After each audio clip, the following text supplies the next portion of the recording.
Bismillahirrahmanirrahim. Assalamualaikum warahmatullahi wabarakatuh. Alhamdulillah, meskipun di tengah pandemi COVID-19 yang sampai saat ini belum berakhir, berkat perlindungan dan pertolongan dari Allah Subhanahu wa taala, kita tetap diberi kesehatan, kekuatan, dan juga insya Allah keselamatan sampai dengan pandemi ini berakhir. Salawat salam semoga senantiasa Allah limpah curahkan kepada baginda junjungan kita Nabi besar Muhammad sallallahu alaihi wasallam. Baiklah dari sekalian, kalau pada minggu yang lalu kita telah membahas tentang penyusunan proposal penelitian tindakan kelas, yaitu bab 1, 2, dan 3. Pada kesempatan kali ini saya akan menjelaskan tentang bagaimana teknis atau langkah-langkah penyusunan laporan hasil penelitian, dalam hal ini penelitian tindakan kelas. Sebagaimana kita ketahui bahwa tugas akhir atau skripsi yang akan ditulis itu nanti terdiri dari 5 bab. Bab 1, 2, dan 3 itu kita anggap sebagai proposal. Bab 4 itu laporan penelitian dan pembahasannya. Sedangkan bab 5 adalah kesimpulan dan saran.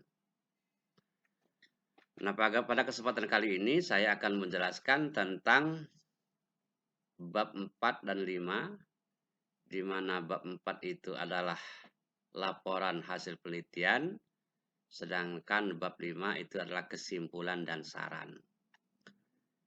Untuk itu, mari kita tetap istiqomah dalam menjalankan ibadah, memelihara ketaatan kita kepada Allah Subhanahu wa taala.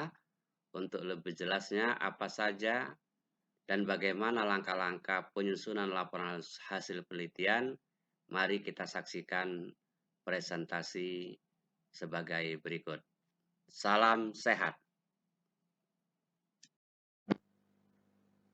Baiklah, adik-adik sekalian, pada kesempatan kali ini saya akan menjelaskan perihal bab 4, yaitu hasil penelitian dan pembahasan. Di mana bab 4 ini merupakan bentuk pelaporan hasil penelitian dan pembahasannya ketika nanti Anda menyusun skripsi. Bab 4 itu terdiri dari beberapa bagian. Yang pertama, A, hasil penelitian, terdiri dari 1, gambaran umum lokasi penelitian. Di sini peneliti memberikan gambaran umum tentang lokasi penelitian. Kalau seandainya penelitian Anda di sekolah, maka yang harus Anda tampilkan adalah poin A, nama dan alamat lengkap sekolah tersebut. B, sejarah singkat sekolah. C, struktur organisasi sekolah. D, keadaan guru dan staf. E, keadaan murid. F, keadaan fasilitas pembelajaran. Dan G, denah lokasi.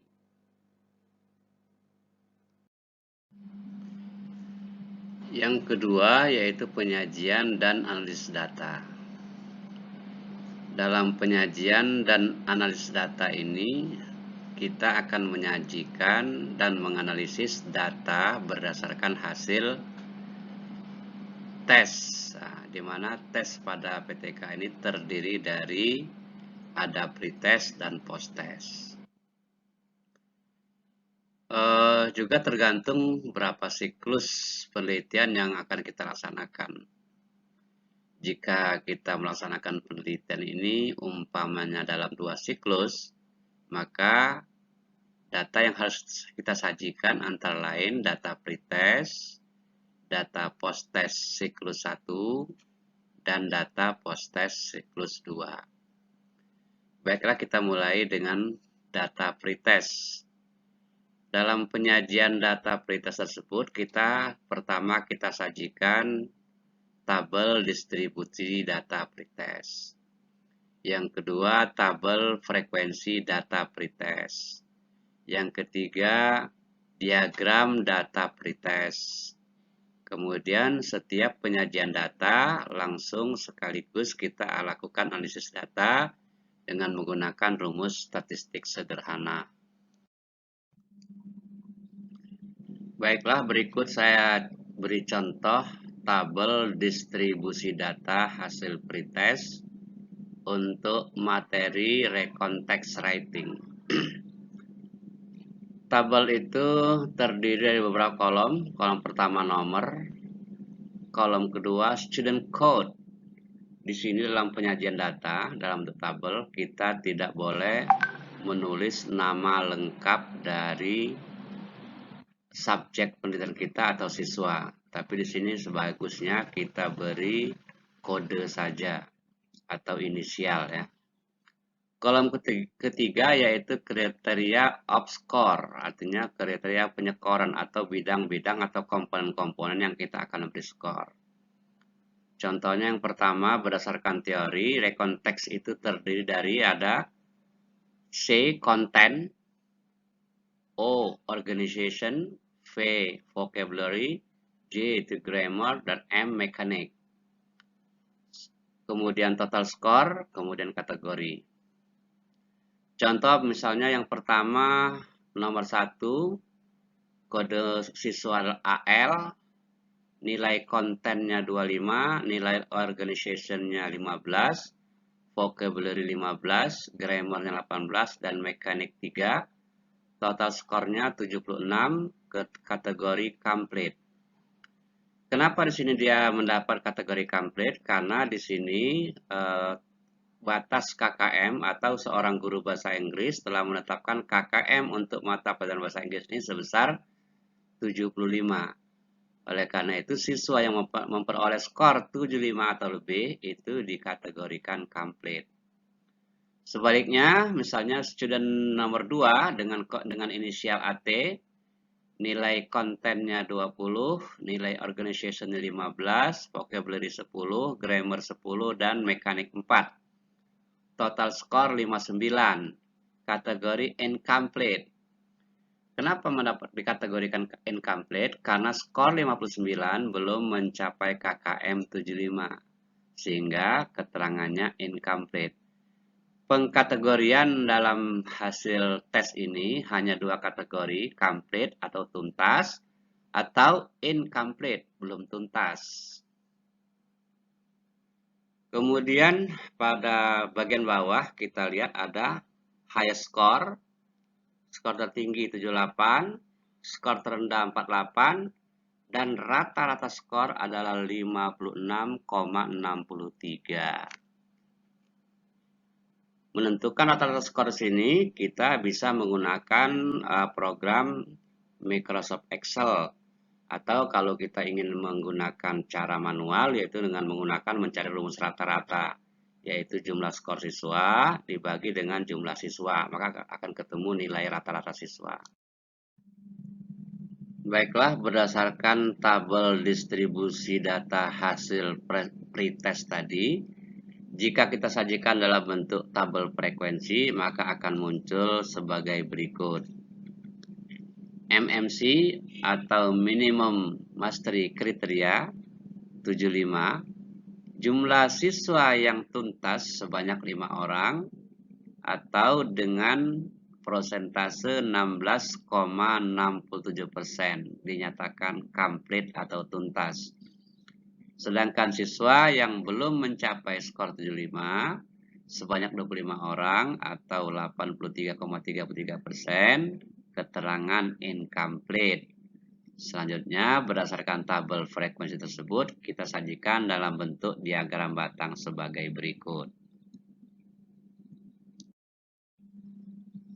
Setelah selesai kita menyajikan data berdasarkan hasil pretest, selanjutnya kita akan menyajikan data berdasarkan post-test siklus 1 atau kita singkat dengan post-test 1.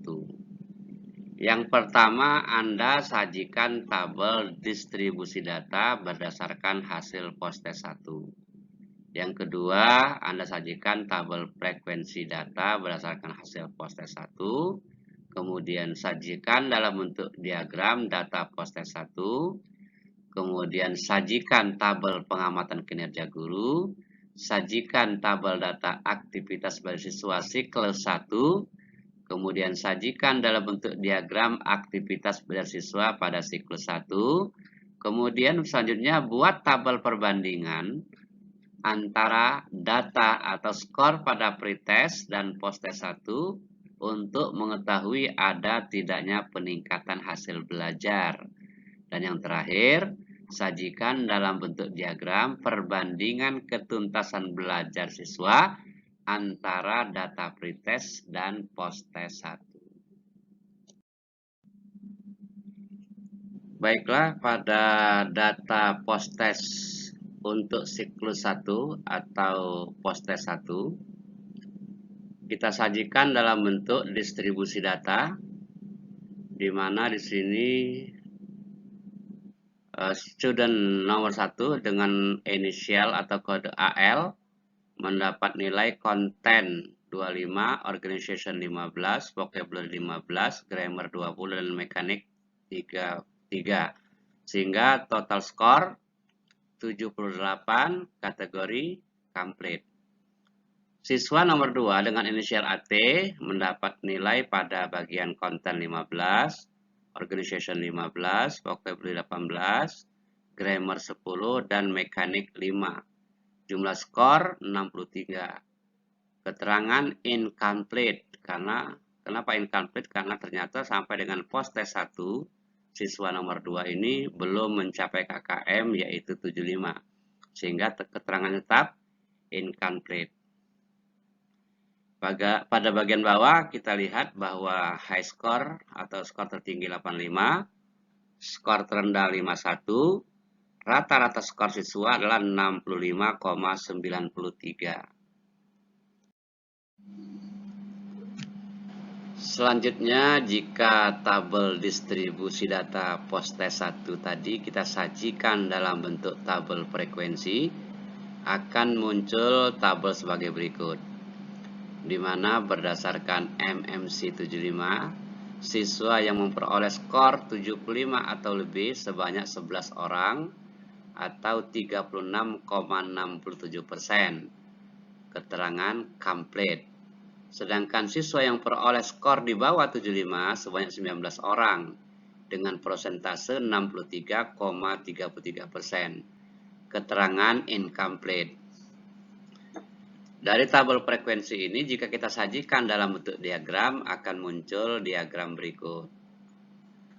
Complete sebanyak 36,67%, di bawah 40%. Kemudian incomplete sebanyak 63,33% atau lebih dari 60%. Berikut ini adalah contoh tabel pengamatan kinerja guru. Di sini di mana aspek pengamatan kita terdiri dari 3 bagian, pre-teaching, while teaching, and post-teaching. Rentang skor 1 sampai dengan 4. Kemudian dengan cara memberi checklist pada skor sesuai dengan hasil pengamatan kita. Sebagai contoh misalnya pada sesi pre-teaching, preparing student to learn, ini seorang guru mendapat skor 4 sehingga yang di checklist adalah angka 4-nya. Appreciation activity mendapat skor 3 sehingga yang di checklist adalah angka 3 atau kolom angka 3. Pada bagian pre-teaching ini jika kita totalkan jumlah skornya yaitu 4 dan 3, maka jumlah skornya 7. Begitu juga dengan pengamatan while teaching, di mana jumlah skornya kita ketahui adalah 48. Kemudian pada bagian post teaching kita ketahui jumlah skornya adalah 11. Sehingga jika kita totalkan 7 ditambah 48 ditambah 11 itu berjumlah 66. 66 itu dikategorikan mendapat nilai B atau kategori good.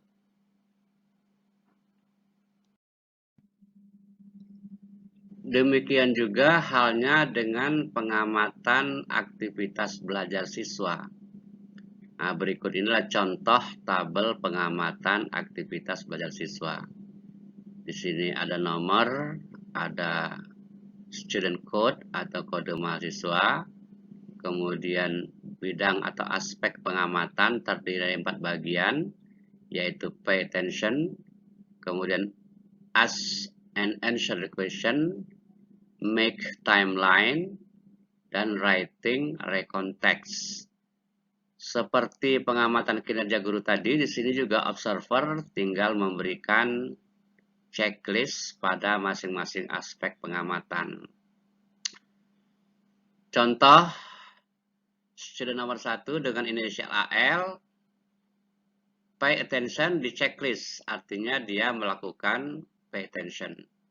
Sedangkan ask and answer the question tidak di checklist, artinya dia, siswa nomor 1 ini tidak melakukan atau melakukan aktivitas bertanya dan menjawab pertanyaan. Kemudian make a timeline di checklist, artinya dia melakukan hal itu. Begitu juga dengan writing recon text di checklist, berarti dia melakukan itu sehingga total skornya adalah 3. Dan seterusnya, sehingga pada bagian akhir kita akan lihat persentase aktivitas pada siswa, di mana siswa yang memberikan atau melakukan pay attention itu sebanyak 63,33%. Siswa yang bertanya dan menjawab pertanyaan sebanyak 43,33%. Kemudian siswa yang make timeline sebanyak 63,33%. Kemudian siswa yang melakukan writing recon text sebanyak 40%. Jika kita rata-ratakan, akan ketemu rata-rata aktivitas belajar siswa sebanyak 52,98%. Baiklah, jika tabel pengamatan aktivitas belajar siswa tadi kita sajikan dalam bentuk diagram, akan muncul diagram seperti di bawah ini.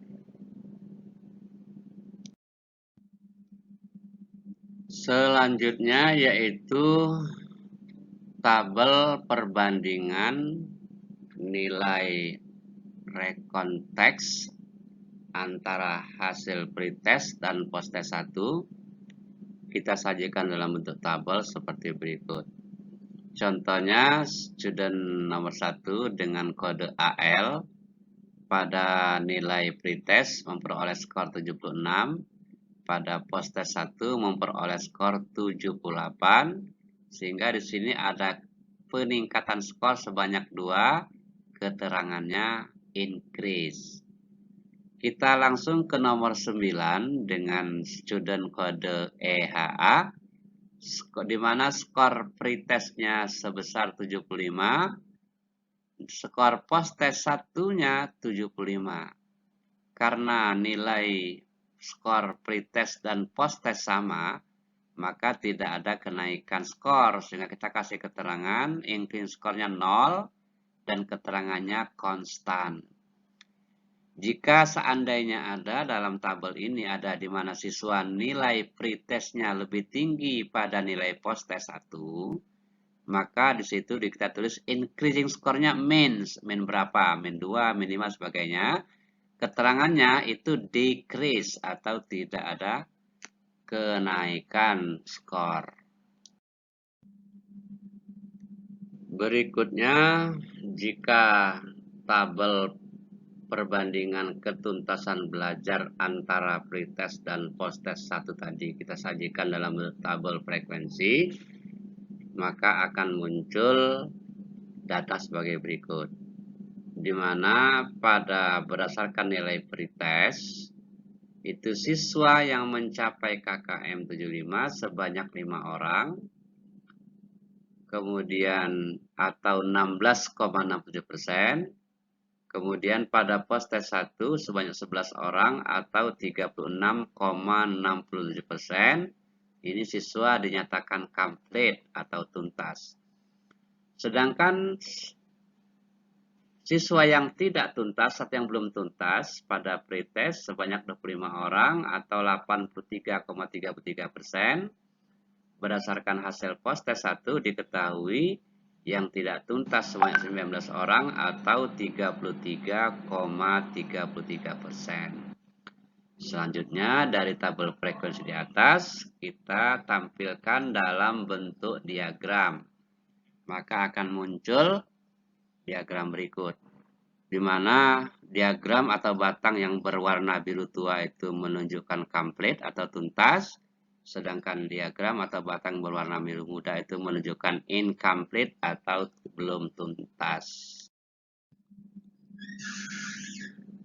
Memperhatikan data hasil post-test pada siklus 1 tadi, diketahui bahwa jumlah siswa yang tuntas baru sebanyak 36,67%.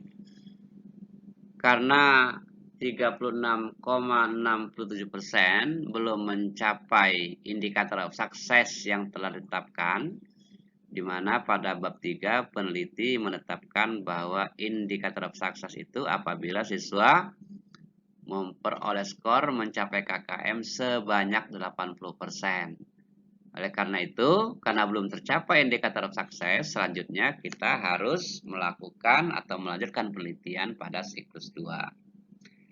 Sebagaimana penyajian data pada siklus 1 tadi itu, maka pada siklus 2 juga kita akan sajikan tabel atau data sebagai berikut. Yang pertama kita sajikan distribusi data berdasarkan hasil post-test 2, tabel frekuensi data post-test 2, kemudian sajikan dalam bentuk diagram, kemudian tabel pengamatan kinerja guru siklus 2, tabel pengamatan aktivitas belajar siswa siklus 2, kemudian diagram aktivitas belajar siswa siklus 2, kemudian buat tabel perbandingan antara data post-test 1 dan post-test 2 untuk mengetahui ada tidaknya peningkatan hasil belajar. Kemudian terakhir, sajikan dalam bentuk diagram perbandingan ketuntasan belajar antara post-test 1 dan post-test 2. Berikut ini adalah contoh tabel distribusi data pada post-test 2. Diketahui di sini bahwa student nomor 1 dengan kode AL mendapat nilai pada konten 20, organization 17, vocabulary 17, grammar 22, dan mekanik 4. Total skornya 80, keterangan complete. Kemudian student nomor 2 dengan inisial atau kode AT mendapat nilai pada konten 20, organization 15, vocabulary 14, grammar 10, dan mekanik 4. Total skor 63, keterangan incomplete karena belum mencapai KKM 75. Pada bagian bawah kita lihat bahwa skor tertinggi adalah 88, skor terendah adalah 60, dan rata-rata skor siswa sebesar 75,57. Distribusi data berdasarkan hasil post-test 2 tadi, jika kita sajikan dalam bentuk tabel frekuensi akan muncul data seperti berikut ini. Berdasarkan KKM, siswa yang mencapai nilai 75 atau lebih sebanyak 24 orang atau 80%, keterangannya komplit. Sedangkan siswa yang belum mencapai 75 sebanyak 6 orang atau 20% dengan keterangan incomplete atau belum tuntas. Kemudian dari tabel frekuensi tersebut kita sajikan dalam bentuk diagram batang sebagai berikut. Sehingga akan tampak bahwa siswa yang komplit sebanyak 80%, batang pertama, dan siswa yang belum komplit atau incomplete sebanyak 20%, yaitu batang kedua. Berikutnya adalah tabel pengamatan kinerja guru pada siklus 2. Di sini kita lihat bahwa total skor yang diberikan untuk kinerja guru sebesar 75. 75 itu bila kita konversi ke huruf itu nilainya A dengan keterangan very good.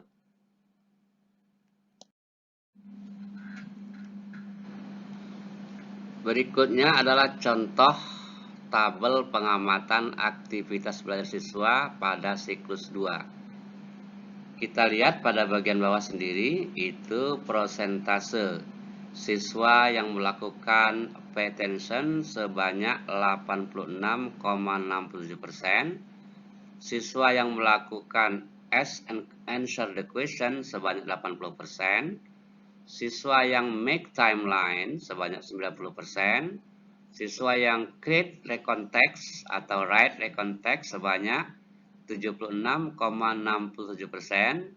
Jika kita rata-ratakan, maka rata-rata aktivitas belajar siswa pada siklus 2 ini sebesar 83,33%. Jika data pengamatan aktivitas belajar siswa siklus 2 tadi kita sajikan dalam bentuk diagram, maka akan muncul atau nampak pada diagram batang berikut ini.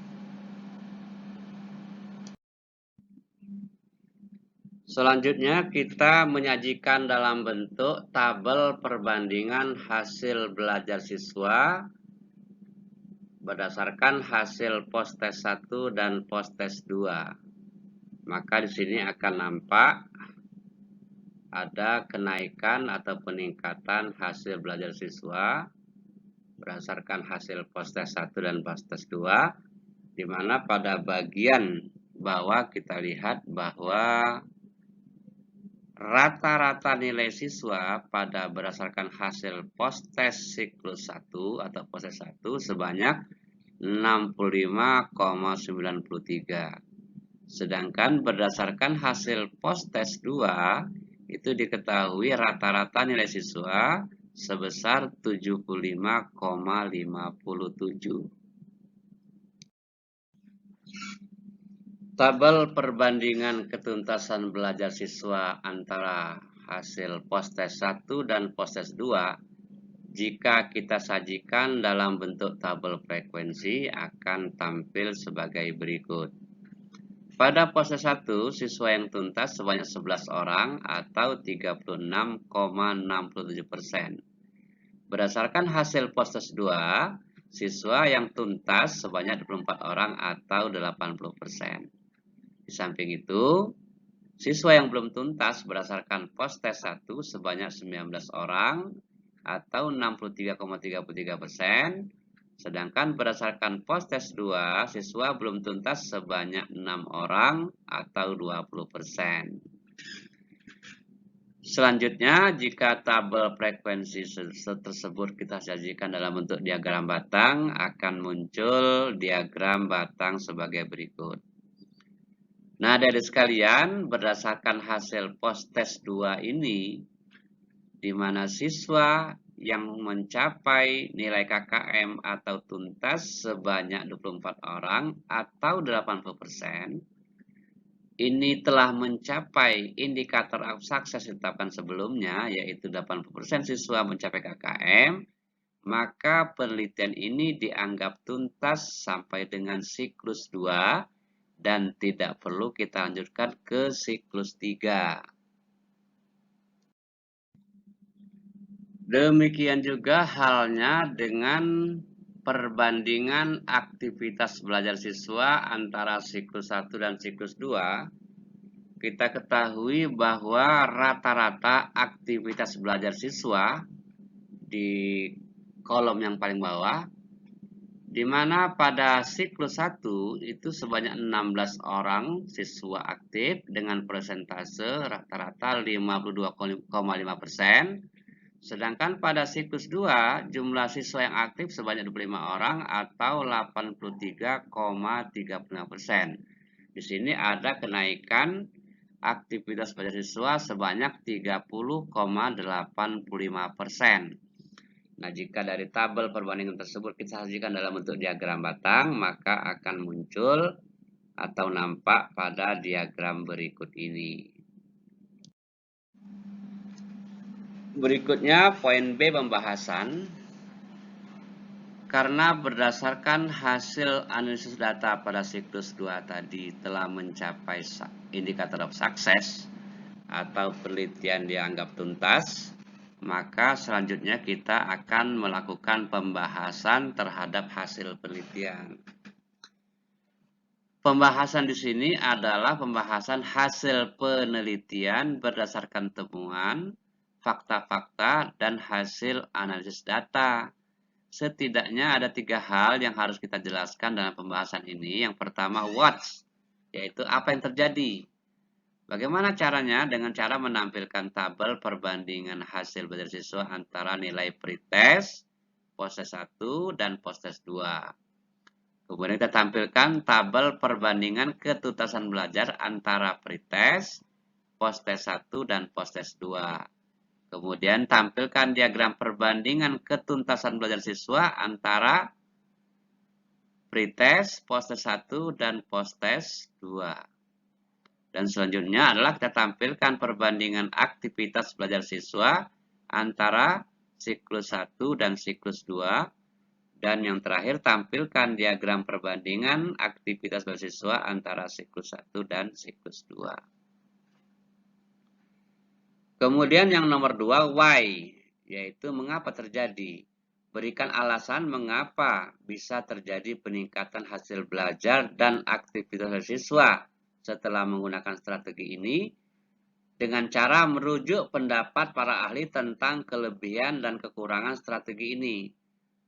Nampaknya berupa kutipan, tapi di sini kutipan tidak langsung. Oleh karena itu, Anda tidak perlu memberikan footnote pada pembahasan ini. Cukup kutipan tidak langsung, yaitu kata-kata Anda sendiri, tapi merujuk kepada pendapat ahli. Yang poin yang ketiga, yaitu how atau solusi apa yang Anda tawarkan setelah Anda memperhatikan, memperoleh, menganalisis data hasil penelitian ini.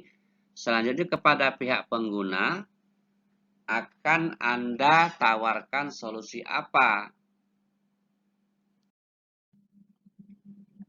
Baiklah, selanjutnya contoh tabel perbandingan hasil belajar siswa antara pretest, postes 1, dan postes 2.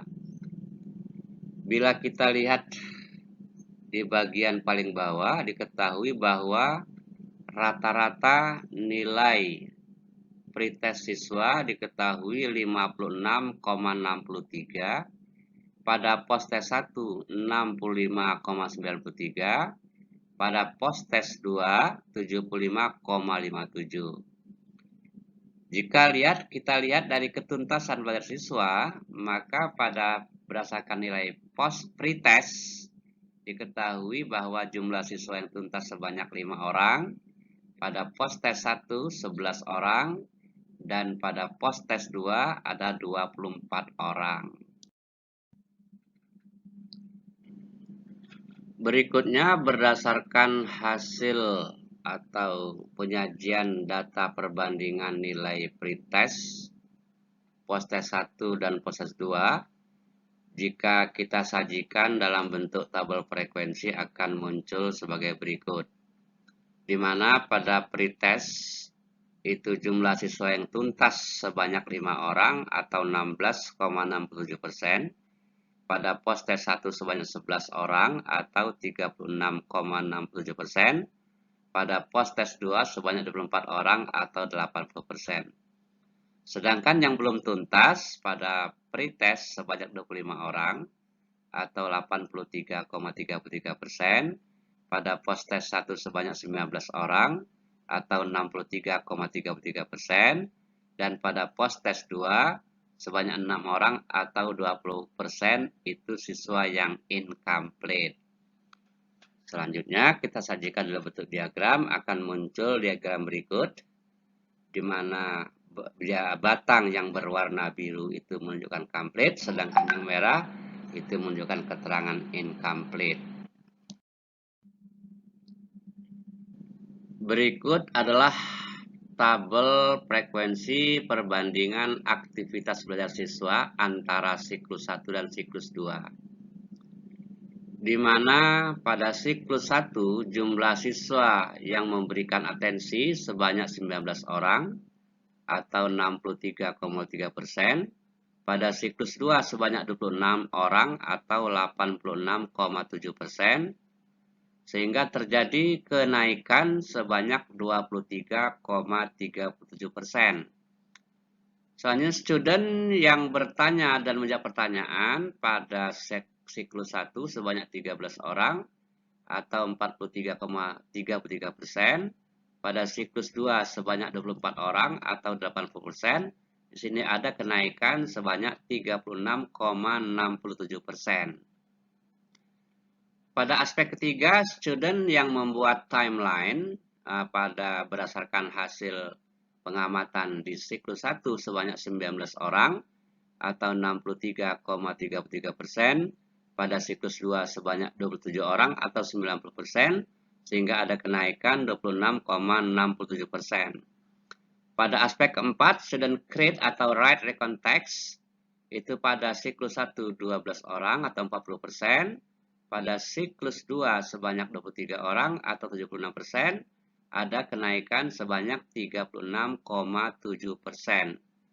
Sehingga rata-rata aktivitas belajar siswa pada siklus 1 itu sebanyak 52,5% dan pada siklus 2 sebanyak 83,35%. Dan rata-rata kenaikan atau peningkatan aktivitas belajar siswa sebanyak 30,85%. Selanjutnya kita sajikan dalam bentuk diagram, maka akan muncul pada paragraf berikut, di mana warna biru tua itu menunjukkan siklus 1 dan warna biru muda itu menunjukkan siklus 2. Baiklah, dengan berakhirnya penyajian data dan analisis data yang kita lakukan pada bab 4 tadi, maka pelaporan hasil penelitian kita anggap selesai. Selanjutnya kita menulis bab 5, yaitu kesimpulan dan saran. Yang poin A adalah kesimpulan. Kesimpulan penelitian di sini maksudnya adalah kesimpulan seorang peneliti dalam bentuk narasi tentang hasil penelitiannya, bukan copy paste dari bab 4. Apa saja isinya? Isi kesimpulan penelitian itu meliputi hal-hal sebagai berikut. Yang pertama, gambaran umum lokasi penelitian. Anda simpulkan bagaimana keadaan gurunya, bagaimana keadaan fasilitasnya, dan bagaimana keadaan siswanya dan sebagainya. Yang kedua, Anda simpulkan tentang hasil distribusi dan analisis data yang ada di bab 4. Dan yang ketiga, Anda simpulkan juga hasil pembahasan penelitian Anda. Kesimpulan ini disajikan dalam bentuk pointer-pointer berupa narasi dan tidak perlu kita tampilkan dalam bentuk tabel ataupun gambar atau yang lainnya. Poin B, saran. Saran ini yaitu saran yang akan kita berikan kepada orang-orang yang terkait langsung dengan hasil penelitian ini. Misalnya siswa, guru mata pelajaran, kepala sekolah, atau stakeholder lainnya. Oleh karena itu, saran itu harus ditulis dengan jelas dan menggunakan bahasa yang operasional. Biasanya kita menggunakan kata kunci, saran itu ditujukan kepada siapa, dan kedua, agar orang tersebut melakukan atau berbuat apa. Itu kata kuncinya. Di sini nanti akan berbeda dengan manfaat penelitian yang kita muat di bab 1. Kalau manfaat penelitian bagi siapa sebagai apa, kalau saran ditujukan kepada siapa agar melakukan apa. Baiklah, demikianlah materi kuliah kita pada hari ini. Semoga bermanfaat dan semoga sehat selalu. Salam sehat. Assalamualaikum warahmatullahi wabarakatuh.